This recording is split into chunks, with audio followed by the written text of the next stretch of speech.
profundizar en la historia del arte, bueno, eso no sería una mala razón, pero a mí me parece que hay una razón más urgente para ocuparnos del romanticismo.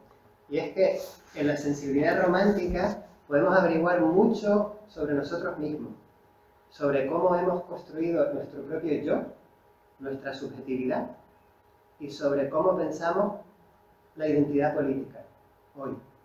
Así que ocuparse del romanticismo es comprender cómo hemos llegado a ser lo que somos hoy, psicológicamente y políticamente, ¿no? Hay un filósofo de la época romántica, un filósofo alemán que se llamaba Hegel, no era exactamente romántico, de hecho era un crítico del romanticismo. Tiene una frase en alemán que dice: Das Wesen ist das Gewesene. Parece un juego de palabras, ¿no? Das Wesen ist das Gewesene. La esencia, lo que es lo que ha llegado a ser. Das Gewesene, ¿no? Gewesene es el participio de sein. La esencia, lo que las cosas son, es lo que ha llegado a ser. Así que si nosotros recorremos lo que ha llegado a ser algo, comprenderemos lo que algo es, ¿no? Pues eso es lo que les propongo en relación con nuestra subjetividad hoy y con nuestra identidad política, o con los principios de nuestra identidad política. Y es que a nadie se le escapa que hoy el nacionalismo cotiza al alza. Allá donde miremos globalmente, el nacionalismo es una fuerza de primer orden en la organización de la política mundial. Y esta forma de comprender el nacionalismo hunde sus raíces en el romanticismo, sobre todo en el romanticismo alemán. Es el modelo romántico alemán el que construye nuestra idea actual de nación, ¿no? Y esa va a ser la perspectiva principal que les propongo, no la única, pero la perspectiva central que les propongo sobre el romanticismo alemán. Pensar su clave política, ¿no? Pero desde ahí iremos abriendo otras compuertas para visorar otros ámbitos del romanticismo. Cuando se habla del romanticismo alemán, lo primero que aparece en los manuales o en las historias de la cultura es la expresión, el lema Sturm und Drang, ¿no? Seguro que muchos lo conocen, ¿no? Tempestad y fuerza, ímpetu, ¿no? Empuje, y se suele asociar a la primera generación de los escritores románticos alemanes, y ahí la referencia es el primer Goethe, ¿no? El de Die Leiden des jungen Werthers, ¿no? Las penas del joven Werther, ¿no? La idea de que el sentimiento, el amor romántico apasionado en el que se juega la existencia, pues se pone en primer plano en la cultura, en la sociedad, en la nueva sensibilidad. Bien, eso es cierto, eso es cierto. La personalidad de Goethe es compleja porque vivió muchos años y al final rechazó la sensibilidad romántica y se convirtió en un gran poeta de la Klassik, ¿no? Alemán, ¿no? Pero si pensamos un poco en la palabra romántico, en español, en alemán, romantic, romantisch, ¿no? Una de las etimologías posibles es la idea de lengua romance, ¿no? Romance, ¿no? Y las lenguas romances en la Edad Media eran aquellas lenguas vernáculas del pueblo que se diferenciaban de la lengua culta en la Edad Media, que era el latín, ¿no? El latín era la lengua vehicular de los estudiosos, ¿no? De los monjes, y era una lengua europea de cultura que se oponía a las lenguas particulares romances. Los románticos reivindican esa particularidad, esa lengua popular olvidada, o esas lenguas populares antiguas frente a la norma culta común. ¿Y por qué a finales del siglo XVIII en toda Europa vendrían ellos a reivindicar las lenguas romances vernáculas de la Edad Media frente al latín, cuando ya el latín no era la lengua de cultura vehicular? Porque ellos veían en ese rechazo romance romántico al latín una analogía o una semejanza con el rechazo romántico a la ilustración, al movimiento ilustrado en el siglo XVIII. Ellos pensaban que el proyecto ilustrado, la idea de una razón universal, había terminado traicionando o había terminado menospreciando las particularidades culturales, las singularidades históricas y a los individuos particulares. Los primeros románticos se presentan como unos críticos de la universalidad ilustrada. A ellos les parece que esta idea de razón universal borra al individuo con su idioma, con su concreción, con sus costumbres, ¿no? Pensemos, por ejemplo, en el gran filósofo de la Ilustración alemana, Immanuel Kant, ¿no? Que nació en Königsberg, ahora es Polonia, ¿no? Es el gran paradigma de la Aufklärung alemana. ¿Viste? Es Rusia. Ya, ahora es Rusia, perdón. Era Danzig, perdón. Pero bueno, en su momento era Prusia, ¿no? Era Königsberg. Bien. Para Kant, Kant cree que ha encontrado un fundamento universal para la moral, ¿no?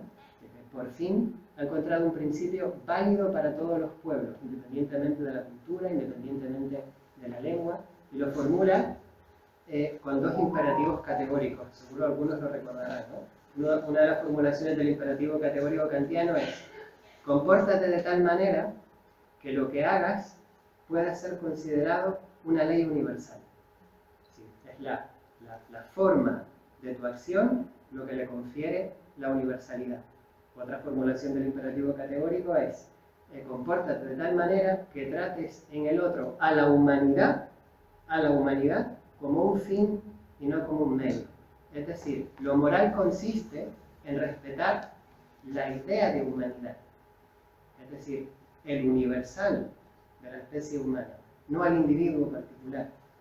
Soy moral cuando respeto la idea de humanidad, no cuando me ocupo o focalizo que tú, individuo único, eres valioso porque eres irrepetible. La moral no está en tratar a cada uno como singular, irrepetible, único. La moral está en ser fiel por deber a una idea universal de humanidad. Eso tiene un lado bueno. Se plantea una forma de comportamiento ético válido para todas las situaciones y todas las culturas. Pero luego tiene un lado problemático que los románticos ponen en cuestión, ¿no? Ese lado problemático es la abstracción, la indiferencia respecto de los individuos. Y los románticos sospechaban que en esta idea de universalidad había demasiado de ciencia moderna y de economía moderna, ¿no? La ciencia moderna se caracteriza porque describe el mundo en términos matemáticos, ¿no? La matemática no describe cualidades, solo cantidades. Todo lo cualitativo se borra. Solamente es verdad lo que se puede medir por la matemática. Eso es propio de la ciencia moderna. No sucedía así en la ciencia aristotélica. Y eso coincide con la nueva economía moderna, que es el capitalismo. El principio de intercambio entre mercancías es posible porque las cualidades entre las cosas se borran y todo es equiparable. Entonces los románticos se daban cuenta de que en esta ética universal kantiana, tan poderosa, se escondía también esa indiferencia de la ciencia y de la economía respecto de los individuos particulares, de su historia, de sus sentimientos, de su concreción. Y eso es lo que los románticos quieren poner en cuestión, ¿no? Entonces, si van a reivindicar al pueblo, si van a reivindicar el idioma vernáculo, las costumbres ancestrales medievales, van a reivindicar sobre todo el gótico, siglo XIII, la gran época de las catedrales góticas, ¿no? Goethe, por ejemplo, dirá en este entusiasmo inicial por el gótico: sagen wir nicht Deutsch, sondern Gotisch.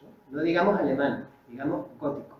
Es decir, lo alemán como vernáculo está identificado con el mundo gótico. Así que, por ejemplo, la Catedral de Colonia, quizá la conocen o la han visto, una catedral majestuosa, se convierte en el gran emblema de ese rescate del gótico alemán que va a servir diríamos, de baluarte del nacionalismo alemán. La Catedral de Colonia, a principios del siglo XIX, estaba inacabada. Y un investigador, un ratón de biblioteca, en 1814, encuentra los planos de esa catedral y provoca, obviamente porque la sensibilidad era proclive a ello, la sensibilidad de la época, provoca un gran entusiasmo popular por construir hasta el final la Catedral de Colonia. Y lo logran, fíjense, en 1814, lo logran en 1880, justo el momento en el que se está inaugurando el Segundo Reich con Otto von Bismarck, ¿no? Imagínense entonces cómo la construcción de la catedral se convierte en el símbolo de la construcción nacional alemana basada en esta identificación con el gótico alemán, ¿no? con esta idea de Alemania, ¿no? Entonces ya tenemos la clave principal del romanticismo, esta crítica a la razón fría, abstracta, ilustrada, y la idea de que eso debe ser compensado o debe ser corregido con un regreso al gótico, a la Edad Media, a las lenguas vernáculas, a las costumbres del pueblo, ¿no? Y si lo que está en juego ahí es el pueblo, la vocación y la proyección del romanticismo va a ser, ante todo, política.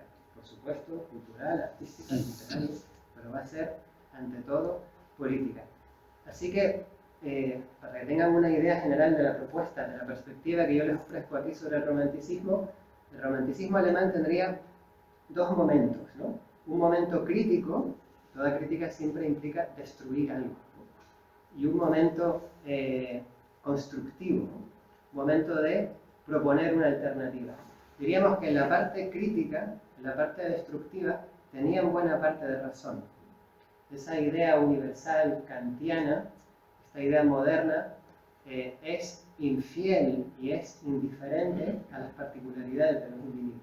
Pero la propuesta que van a hacer los románticos, la idea de nación, no va a ser suficiente para rescatar al individuo particular, porque como veremos ahora, va a desembocar también en la desaparición del individuo particular, no bajo la razón abstracta, moderna, sino bajo el peso de una comunidad cultural homogénea.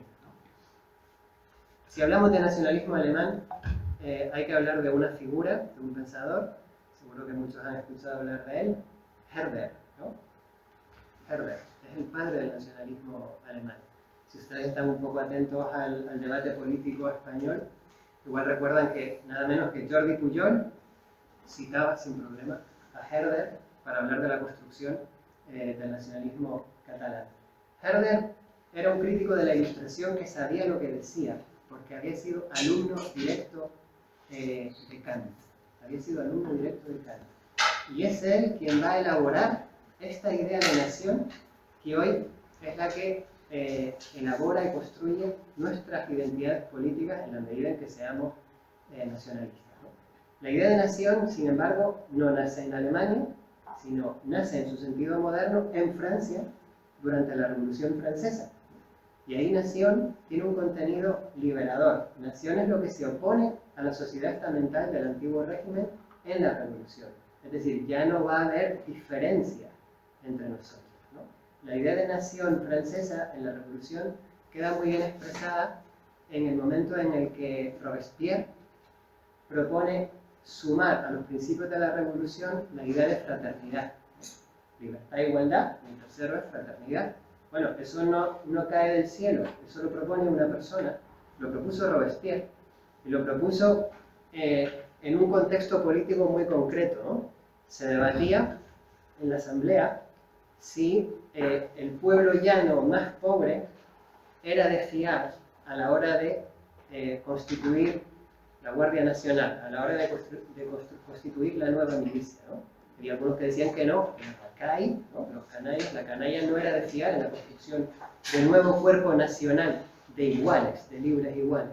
Robespierre introdujo la noción de fraternidad como una clave de la nueva idea de nación, de la nueva idea de sociedad. No, lo que nos une a este pueblo llano es la hermandad de los hijos de Francia. Entonces, este concepto francés de nación está impregnado de igualitarismo.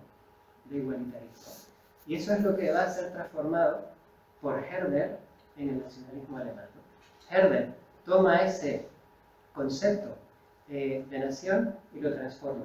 Y ustedes dirán, ¿y por qué quiere transformarlo? ¿Por qué tiene esa desconfianza hacia un concepto que viene a liberar y a hacer progresar a la humanidad? Pues porque los alemanes tienen una visión de la Revolución Francesa en un momento dado parecida un poco a los españoles, ¿no? La Revolución ha dicho que viene la libertad, la luz de la libertad y de la razón para la humanidad, y lo que llega es la invasión napoleónica. Llegan las invasiones napoleónicas. Y entonces la luz de la razón se impone por la fuerza y la invasión, ¿no? Como dice Hegel, la moral de Robespierre acaba convirtiéndose en el terror revolucionario y en la violencia que asola Europa, ¿no? Es decir, es esta experiencia histórica la que está detrás del rechazo o de la transformación que pretende Herder del concepto de nación. Y ese concepto francés que implica igualdad, Herder va a transformarlo en el sentido de una nación homogénea que enfatiza su diferencia respecto de las demás naciones. Aquí no importa tanto que seamos ahora hermanos iguales frente al antiguo régimen, sino que nosotros somos distintos a los otros, ¿no? Parece que está comprobado que la etimología de la palabra nosotros es no otro, que no son los otros. Y además de enfatizar la idea de que somos distintos a los otros, Herder va a insertar en el concepto francés de nación una dimensión, un fondo profundamente religioso. Va a investir a la nación de una condición religiosa. De repente, la religión, la nación va a adquirir un aura, una atmósfera que no tenía el concepto francés de nación, ¿no? Se va a convertir en una entidad religiosa en los textos de Herder. ¿Y por qué? ¿Por qué va a convertirse en una entidad religiosa? Porque los románticos eran unos conservadores que querían contar con la religión en la construcción nacional. No, las razones pertenecen específicamente a la historia de Alemania, ¿no? La ilustración alemana, a diferencia de la francesa, no era anticlerical. Si ustedes leen a los ilustrados franceses, a Voltaire, a Diderot, en general se van a encontrar con un rechazo directo de todo lo que tenga que ver con lo religioso, ¿no? Si la religión para ellos era una engañifa para señoras piadosas. Los curas se dedicaban a engañar a la gente y no había ningún contenido de verdad ahí. Pero los alemanes no tenían esa experiencia de lo religioso. ¿Por qué? Porque los alemanes venían de la Reforma Protestante.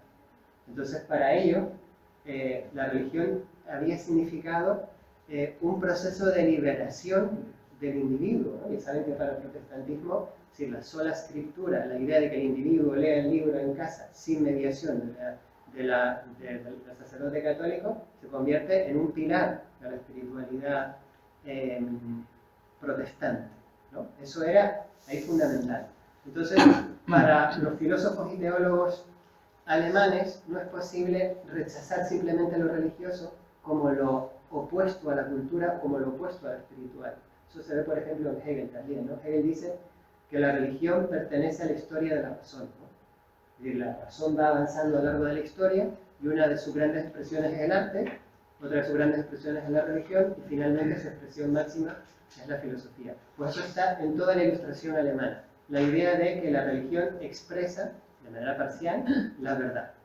Entonces, esa visión de la religión, esa concepción de la religión, la introduce Herder en la idea de nación transformada de la Revolución Francesa. Y además, el propio Herder pertenecía a una corriente dentro del protestantismo que se llama el pietismo, que enfatizaba el sentimiento individual de relación con la naturaleza en términos panteístas, ¿no? Esto es difícil conciliarlo con el protestantismo, pero ciertamente era así. Es decir, una religiosidad panteísta, es decir, la contemplación de la naturaleza en su carácter divino. Es decir, la naturaleza tiene un sentido divino. Y es esta idea de religión y esta idea de naturaleza divina la que Herder suma, inserta en la idea de nación como se había formulado en la Revolución Francesa. Entonces, ¿cómo se media una naturaleza sagrada con esta idea de pueblo homogéneo que se opone al resto de los pueblos? Pues enfatizando aquellos elementos del pueblo que expresen de manera privilegiada la naturaleza y el espíritu. ¿Qué elementos del pueblo conectan de manera más expresiva y más directa con la naturaleza? La tierra, Boden, el suelo, es decir, el pueblo, la naturaleza que ocupa el pueblo, la naturaleza sobre la que vive el pueblo, y el propio pueblo. Es decir, lo más natural de nosotros, ¿qué es? El cuerpo, ¿no?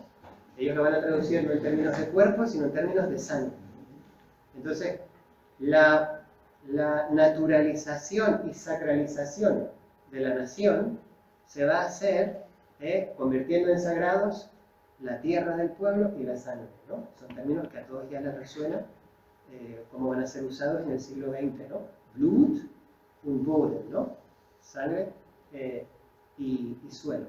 Y el término espiritual, el elemento espiritual, va a ser identificado con el lenguaje. Es decir, el lenguaje tiene larga tradición teológica de revelar la verdad de la existencia, ¿no? El lenguaje puede hablar de lo que no está presente. El lenguaje tiene un contenido espiritual, nos transmite, nos pone en contacto con la historia pasada, nos transmite lo que está ausente, ¿no? El lenguaje tiene un contenido teológico creador, ¿no? Pues es el lenguaje en términos nacionales, es decir, el idioma, lo que va a expresar por antonomasia el espíritu de la nación. Y está el espíritu del pueblo. Y con esto estoy usando un término fundamental para Herder, que es el Volksgeist, ¿no? Si la Ilustración en general reivindicaba el Geist, es decir, el espíritu y la razón, Herder va a reducir, ¿no? Va a empequeñecer el espíritu universal en términos de Volksgeist, ¿no? La palabra Geist, espíritu, es muy interesante, ¿no? También pasa lo mismo con la palabra esprit en francés, ¿no? Espíritu tiene dos sentidos, en alemán y en francés también, y en español en parte también. Espíritu significa, por un lado, razón, todo lo que remite a la razón, y también aquello que trasciende la materia. Es decir, esa fuerza que trasciende el mundo de lo sensible. Ambos sentidos se solapan, ¿no? Cuando el francés dice esprit de finesse, te está refiriendo a una agudeza del espíritu de tu razón, ¿no? Y en alemán tienes el Geist como sinónimo de razón y como sinónimo de espíritu. Y aquí el espíritu como fuerza autónoma que tiene vida propia y imbuye, recorre ahora al pueblo, convirtiéndolo en una realidad autónoma que trasciende a cada individuo. Es decir, la nación, que en Robespierre era la igualdad de todos los franceses, se ha convertido ahora en una entidad sagrada y natural. Aquello que es sagrado y natural no hay por qué cambiarlo. Por eso el romanticismo es necesariamente conservador. Los ilustrados ven, los revolucionarios franceses veían que había algo malo en la realidad que debía ser superado. Pero si la comunidad es sagrada y natural, no hay absolutamente nada que cambiar. Y esa comunidad sagrada y natural se expresa por antonomasia con el lenguaje, en el lenguaje propio, ¿no? Es decir, en este caso, en el alemán. El alemán en ese sentido es intransferible, expresa cosas que ninguna otra lengua puede expresar. Herder reconocía que eso pasaba en todas las lenguas y en todos los pueblos, y opinaba que había que respetar cada espacio de cada lengua, como sucede hoy en el nacionalismo actual, ¿no? Por eso es tan importante en las construcciones nacionalistas la literatura nacional. Por eso es tan importante el culto al genio literario. Cualquier nación que se precie tiene que tener su canon de escritores, ¿no? Y en esos escritores se expresa el espíritu de la nación, ¿no? El Volksgeist, ¿no? Es el genio. Geist y genio también son sinónimos. El genio de la nación lo expresa el gran escritor porque es el maestro del lenguaje. Es decir, es aquel que está poseído por el lenguaje nacional, ¿no? Entonces, cuando hablamos del canon literario nacional, estamos hablando de un canon permanente, eterno. Es decir, son versiones secularizadas de lo eterno religioso. La idea de que Cervantes es inmortal, Shakespeare es inmortal, Goethe es inmortal, Dostoyevsky es inmortal. Es decir, los grandes genios de la literatura expresan en su manejo de la lengua la verdad nacional. ¿Y por qué? Porque esta construcción de nación obedece a este paradigma alemán en el que tierra, suelo e idioma realizan, diríamos, la gloria, la exhibición de la nación. Y eso es lo fundamental para el nacionalismo. La política no está para resolver problemas, la política para el nacionalista está ahí para exhibirse. En ese sentido es completamente irracional. Cuando decimos que algo es irracional, afirmamos que la razón de cada individuo se anula, se apaga. Si yo renuncio a mi juicio particular, a mi capacidad crítica propia, y me dejo llevar por mi inconsciente, mis sentimientos. Cuando me dejo llevar por mi inconsciente y mis sentimientos, en el nacionalismo lo que tiendo a construir la comunidad, la masa homogénea. Decir que algo es irracional significa renunciar a la razón individual, a la posibilidad de pensar libremente por nuestra cuenta, cada uno. Si eso desaparece, si eso vuela por los aires, estoy predispuesto a entregarme a la masa, y toda masa siempre se compacta gracias a dos fuerzas: oponiéndose a un enemigo, la nación siempre se construye oponiéndose a un enemigo, y siendo expresada por un líder. El propio Herder ya usa la palabra Führer, caudillo, líder. Si la verdad de la nación es irracional, es natural, es sagrada y se expresa solamente en alemán, o solamente en francés, o solamente en inglés, necesitamos a alguien que esté en longitud de onda, que la interprete, porque nosotros hemos dejado de pensar. Nosotros hemos dejado de pensar. Entonces, no hay nación sin esta sacralización del suelo, la sangre, la lengua y la expresión del caudillo, del Führer, ¿no? Toda esta idea de que la política se convierte en exhibición de la nación, la tenemos presente hoy en el mundo del deporte, ¿no? Es decir, hay una identificación muy clara con los héroes nacionales del deporte. En los grandes deportistas nacionales se destella el fulgor y la gloria de la patria, ¿no? De las diferentes patrias, ¿no? El deporte, diríamos que es esa versión benigna del orgullo nacional. Es evidente a dónde condujo esta idea de nación en el siglo XX. Condujo a las dos guerras mundiales. La Primera Guerra Mundial es una guerra de nacionalismo. La Segunda Guerra Mundial es una guerra de nacionalismo. La Segunda Guerra Mundial, en Alemania destacó un jurista, filósofo muy importante, llamado Carl Schmitt, que expresó en su pensamiento jurídico esta idea de nación alemana. Y él lo expresaba reflexionando sobre la palabra alemana para decir ley. Ley. En alemán, ley, como saben los que estudian alemán, de los que están aquí, se dice Gesetz, ¿no? Gesetz. Gesetz viene del verbo setzen, ¿no? Setzen, ¿no? Hinsetzen, ¿no? Setzen es sentarse, ¿no? Sentarse, sentar, ocupar, poner, ¿no? Setzen, ¿no? Pues Carl Schmitt decía que la ley es el resultado de poner, de ocupar el territorio. Es decir, no hay ley sin una fuerza militar que ocupa un territorio y determina el otro. Dicho de otra forma, la ley nace de la tierra. La ley nace de la tierra ocupada. Sin monopolio de la violencia sobre un territorio ocupado, no hay ley, no hay orden. Sin ese Setzen, no hay Gesetz. Sin esa ocupación, no hay ley, ¿no? Y del mismo modo que esa ley depende de ocupar militarmente un territorio, la posibilidad de hacer cumplir la ley o cómo cumplir la ley depende del Führer, depende de aquel que encarna una nación de personas que han renunciado a pensar. Así que cuando hoy vemos el resurgir del nacionalismo, tenemos que pensar cuáles son sus fuentes. ¿Cuáles son sus fuentes? Si queremos tener una posición crítica hacia lo que viene. ¿Y cuál ha sido su punto de llegada? Sus fuentes están en Herder y en el romanticismo alemán.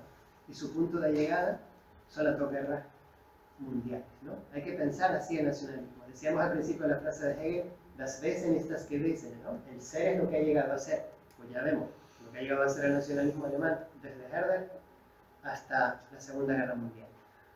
Pero esto no es todo el romanticismo alemán. El romanticismo alemán se dice de muchas maneras, ¿no? El romanticismo alemán es poliédrico, no solo es Herder, no solo es Herder.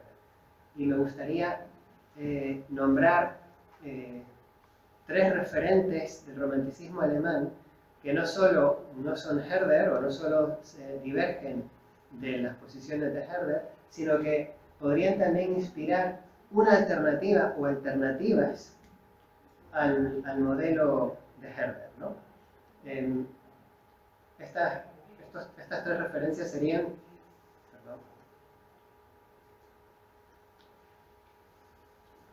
una revista que se llamaba Atheneum, que se publicó solo durante 2 años, entre 1798 y 1800. Ustedes dirán, una revista, solamente una revista, pero era una revista muy importante, ¿no? Una revista que fundaron 2 hermanos, August Schlegel, ¿no? Y Friedrich Schlegel, que eran 2 intelectuales románticos que han sido muy importantes para la cultura moderna, ¿no? Quizás la primera revista, diríamos, de vanguardia artística antes de que existiera la vanguardia en el siglo XX. Para que lo sepan, para que se hagan una idea, August Schlegel tradujo a Shakespeare al alemán, traducciones importantísimas, tradujo a Calderón de la Barca, tradujo el barroco español al alemán, y Friedrich Schlegel, su hermano, pues, fue un teórico de la literatura importantísimo. También en esa revista escribía Ludwig Tieck, igual le suena porque es el autor del Gato con Botas, o el teólogo Friedrich Daniel Schleiermacher, que decía que lo que define la religión no es la fe, ni la obediencia a un dogma, sino el sentimiento de pertenencia al infinito. Esta idea de que el sentimiento es lo que define la verdad y nuestra identidad nos es muy próxima, ¿no? Es lo que nosotros hoy aceptamos. La verdad depende de nuestro sentimiento, la verdad de nuestras creencias depende de nuestro sentimiento. Pues esto lo decía Schleiermacher y era miembro de esta revista. Por cierto, Nietzsche hace una broma con el apellido de Schleiermacher, porque Schleier en alemán es velo, imagen hacer. Nietzsche decía, Schleiermacher es solo un hacedor de velo, que dice cosas para engañarnos, ¿no? Dice Nietzsche en el Anticristo. Pero bueno, en esta revista hay 2 ideas interesantísimas. Según nos cuenta un gran conocedor del romanticismo alemán, Walter Benjamin, un libro que les recomiendo, el concepto de crítica de arte en el romanticismo alemán, un libro de Walter Benjamin del año 1921. Pues Walter Benjamin decía que esta revista Atheneum había aportado la novedad de 2 ideas. La primera, rescatar una concepción diferente del término mesianismo. Ustedes escuchan mesianismo y piensan en un líder irracional que domina a las masas, ¿no? Pero para estos románticos, mesianismo significaba otra cosa. Significaba la posibilidad de que una obra de arte sea capaz de rescatar algo perdido en el pasado, traerlo al presente y cambiar nuestra forma de ver el futuro. Así entendían estos románticos el mesianismo. Una visión del pasado que no se correspondía con algo estático, sagrado, sino un pasado olvidado que era capaz de renovar el presente. Y eso dependía, esta es la segunda idea, eso dependía de que nos enfrentáramos a las obras de arte de otra forma. Hoy en día, cuando vas a cualquier exposición, o lees un libro, escuchas música, en general dices, bueno, aquí lo importante es lo que yo piense, lo que yo sienta ante la obra de arte, y el propio artista te dice, bueno, yo pongo aquí mi obra para que cada uno experimente lo que considere. A mí la obra me ha parecido esto, el otro dice, a mí la obra me ha parecido el otro. Pues los románticos decían que no, que había que dar la prioridad a lo que la obra podía dar de sí misma, y que aquel que atendía la obra y era capaz de escuchar la obra en lo que ésta tenía que decir, podía prolongar y renovar el sentido de la obra. Por eso la crítica de arte se convierte o la crítica de la literatura se convierte en el medium donde la obra dice todo lo que tiene que decir y todavía no ha dicho. Es decir, es una confianza diríamos, en el potencial infinito de las verdaderas obras de arte. Por eso esta idea de que hay algo perdido en el pasado, que la obra de arte puede traer al presente. La segunda referencia del romanticismo como alternativa a Herder es este pintor, ¿no? Todos seguro que han escuchado hablar de él, Caspar David Friedrich, ¿no? Y este cuadro se titula Der Wanderer über dem Nebelmeer. Der Wanderer, que es el caminante, el excursionista, über dem Nebelmeer, sobre el mar de niebla. Y aquí tenemos una relación con la naturaleza que no es la de Herder. No es la identificación reconciliatoria de una naturaleza identificada con la nación sagrada. Tenemos otra cosa, tenemos una perspectiva crítica que se mantiene. En los cuadros anteriores en el clasicismo aparecían campesinos, normalmente los brazos desnudos, en una relación de reconciliación o de inserción armónica con la naturaleza. O trabajando en el campo o en el motivo del locus amoenum. Una relación reconciliada con una naturaleza armónica. Pero aquí el Wanderer está enfrentado, está opuesto a la naturaleza. En muchos cuadros de Friedrich eso se subraya mirando a través de la ventana y en general separándolo por el encuadre. Y en todas las naturalezas, en todos los paisajes de Friedrich, la naturaleza es fría y es mortecina. Es decir, hay una conciencia clara de que la sociedad moderna ha elaborado una relación de explotación con la naturaleza. Es decir, el capitalismo y la tecnociencia moderna usan la naturaleza como si fuese un banco de recursos. La indumentaria del individuo ya no es la de alguien que habita normalmente en el campo, es decir, alguien que viene de la ciudad, un vestido de un burgués, alguien que viene de la sociedad moderna. Está contemplando ese desfase, ese extrañamiento ante una naturaleza que ya no es capaz de hablarle, a la que ya no pertenece. Está extrañado ante ella. Y sin embargo, esto lo sabemos por los textos de Friedrich, existe el anhelo o la promesa de una reconciliación con lo perdido de la naturaleza. Entonces, ese extrañamiento se mantiene. Es un hombre de ciudad. Ese extrañamiento se mantiene. Esa naturaleza ya no habla, está muerta, pero podría hablar. Existe el recuerdo de la promesa de que podría hablar. Y esa tensión en Friedrich se mantiene. Mientras que Herder, que también ha vivido ese desgarro propio de la sociedad moderna, fíjense, la Revolución Francesa acabó derivando en violencia, ¿no? La sociedad moderna, técnica, capitalista, no realiza la libertad de los individuos, sino nuevas formas de esclavitud. La respuesta que dio Herder fue: construyamos una nación donde recuperemos la calidez perdida. Pero esa nación construida acaba borrando el individuo. En cambio, Friedrich mantiene la contradicción abierta. Es decir, no la tapa con la receta falsa de la nación, ¿no? Y la tercera referencia, para ir terminando, es este poema de Hölderlin, ¿sí?, titulado An die Natur. Friedrich Hölderlin, quizás el más grande poeta del romanticismo alemán. Y se podría decir que buena parte del mejor pensamiento crítico del siglo XX tiene mucho que aprender, tiene mucho en lo que inspirarse en el pensamiento de Hölderlin, ¿no?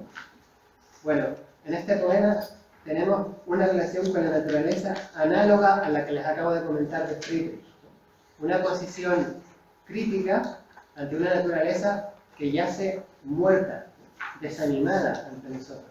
Y al mismo tiempo el recuerdo, el sueño, con una relación reconciliada, una relación de no explotación de la naturaleza, ¿no? Entonces, para terminar, si quieren, voy a leerlo, lo leo en alemán, y pueden seguirlo en alemán y en español, y lo voy a reparar en dos versos, ¿no? El alemán lo puse en negrita, ¿no? O Natur, an deiner Schönheit lichter, ohne Mut und Zwang entfaltenden sich der Liebe königliche Früchte, wie die Ernten in Arkadien. Tot ist nun, die mich erzog und stillte. ¿No? Tot, ¿no? Está muerta. Tot ist nun. Tot ist nun die jugendliche Welt. ¿No? Ahora está muerto el mundo juvenil. Diese Brust, die einst ein Himmel füllte, der Pecho que una vez llenó el cielo, tot und dürftig, wie ein Stoppelfeld. Ach, es singt der Frühling meine Sorgen noch, wie einst, ein freundlich tröstend Lied. Aber hin ist meines Lebens Morgen, meines Herzens Frühling ist verblüht. Ewig muss die liebste Liebe darben. Was wir liebten, ist ein Schatten nur. Este es uno de los versos en los que quería reparar. Was wir liebten, ist ein Schatten nur. Lo que nosotros amamos es ein Schatten nur. Es solo una sombra. Ahora es solo una sombra. Da der Jugend goldene Träume starben. Y fíjense cómo ese verso, was wir liebten, ist ein Schatten nur, rima con el que está en negrita. Starb für mich die freundliche Natur. Murió para mí la naturaleza amable. Murió para mí la naturaleza amable. Eso solo es posible decirlo en un mundo moderno donde la tecnociencia y la economía explotan la naturaleza, ¿no? El punto de llegada de esa destrucción de la naturaleza lo tenemos hoy, diariamente, ante la catástrofe climática, ¿no? Y sigue Hölderlin, das erfuhrst du nicht in frohen Tagen, dass so ferne dir die Heimat liegt. Die Heimat, la patria, no es la nación alemana. La patria es esa otra relación con la naturaleza. Es una patria perdida, ¿no? Armes Herz, du wirst sie nie erfragen, wenn dir nicht ein Traum von ihr genügt. Pues muchas gracias.